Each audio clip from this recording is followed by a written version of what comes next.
Orxan Dərgəhoğlu təqdim edir. Sen bana layla değme yaptım onu. Sen bana layla değme yaptım onu. Dünya seni uzattı bak ince anda.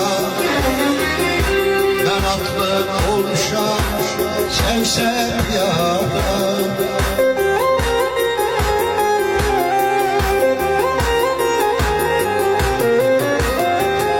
Dünya seni uzattı bak ince anda.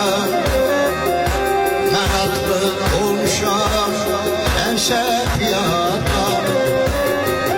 Bahçamızda senin